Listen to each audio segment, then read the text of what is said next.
सेनेसोबत आमची मैत्रीपूर्वक त्या ठिकाणी काही एखादा दुसऱ्या प्रभागामध्ये त्या ठिकाणी होणार आहे आणि राष्ट्रवादी सोबत त्या ठिकाणी त्यांच्या एक काँग्रेसमधून असलेल्या बी टीमच्या मुळे त्या ठिकाणी युतीमध्ये अडचण निर्माण झालेली आहे आणि निश्चितपणे भारतीय जनता पार्टी सर्व प्रभागामध्ये 70 ठिकाणी त्या ठिकाणी उमेदवार घेऊन निवडणूक लढणार आहे. आम्ही फार विनम्रतेने आम्ही सर्वांकडे, जरी आज आमचं इथं भारतीय जनता पार्टीची मोठी ताकद असताना देखील सर्व पक्षांकडे स्वतः एक या निवडणुकीचा प्रमुख म्हणून प्रत्येकांपर्यंत मी गेलो होतो. आम्ही त्यांच्याशी भेट झाली. आमचे सर्वच नेते माननीय रमेश आप्पा आहेत, अभिमन्यूजी आहेत, अर्चनाताई आहेत, अजित आहेत, आम्ही सर्वजण मिळून, बसवराज पाटील साहेब आहेत, सर्वजण मिळून आम्ही सर्व या इतर मित्र पक्षांसोबत चर्चा केली. मला असं वाटतं की त्यांच्या नेतृत्वामध्ये त्यांच्यामध्ये मॅच्युरिटी आहे, समजूतदारपणा आहे. राजकारणाच्या या सगळ्या अनुषंगाने ज्या गोष्टी आहेत, बनसोडे साहेबांचा यातला प्रयत्न होता, बाबासाहेब पाटलांचा होता, बाकीचे विक्रम काळेंचा होता.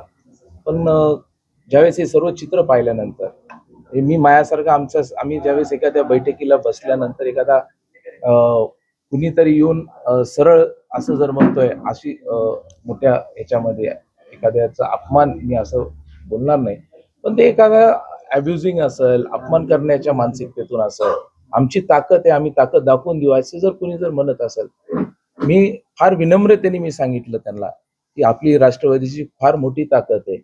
निश्चितपणे आपण आपल्या ताकदीने त्या ठिकाणी लढावं. आम्ही आमच्या छोट्या का ताकद, आमची छोटीशी जी का ताकद असेल त्यांनी या निवडणुकीच्या मैदानामध्ये घेऊ.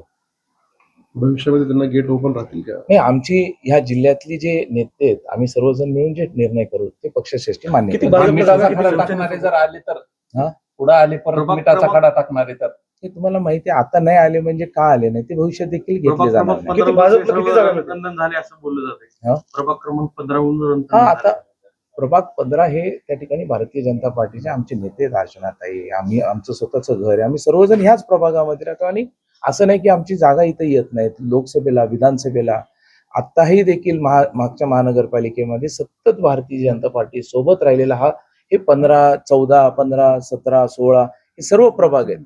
इथून जर तुम्ही जागा मागितलं, विनंतीपूर्वक मी सांगितलं, मी माझ्याकडनं किमान आमच्या ज्या काही 5-6 बैठका झाल्या असतील, किमान मी 100दा हा शब्द वापरला. माझी विनंती आहे, आपण सर्वांनी जरा 2 पावलं पुढे मागे चालू. राष्ट्रवादी बी टीम आहे असं म्हणलं काँग्रेस. राष्ट्रवादीमध्ये जे काही मंडळी आहेत ते राष्ट्रवादीमध्ये असलेली काँग्रेसची बी टीम, असं तिथल्या नेतृत्वाने त्याचा शोध घ्यावा असं माझं मत आहे. भाजपच्या अनेक कार्यकर्त्यांना तिकीट भेटलेली नाराज झालेली आहेत.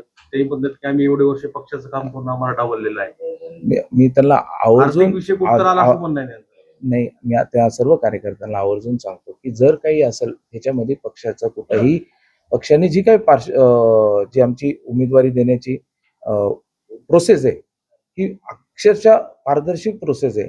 जे काही निर्णय झालेत, जे काही उमेदवार निश्चित झालेत, माझी आपल्याला विनंती असेल, तुम्ही आमच्या प्रदेशाचे अध्यक्ष आणि आमचे निवडणुकीचे जे प्रमुख आहेत माननीय चंद्रशेखरजी बावनकुळे साहेब, त्यांनी आम्हा नेतृत्वाचं, आम्ही इथं जे काम करणारे 5-6 जण आहेत, आमच्याकडनं कोणतंच नाव घेतलं नाही. ज्यांनी अर्ज भरले त्यांचा सर्वे केला, त्या सर्वेमध्ये ज्यांचे नाव आले, मी आपल्याला आवर्जून सांगतो, माननीय बावनकुळे साहेब आमच्या पक्षाने 4 सर्वे केले, त्या सर्वेमधून ज्यांचे नाव आले तेच या महानगरपालिकेतले उमेदवार आहेत. काही वेळात अधिकृत उमेदवारी जाहीर होईल, पण इच्छुक असणारे भाजपाचे उमेदवार नाराज होतील, त्यांची नाराजी कशी दूर करणार आहे?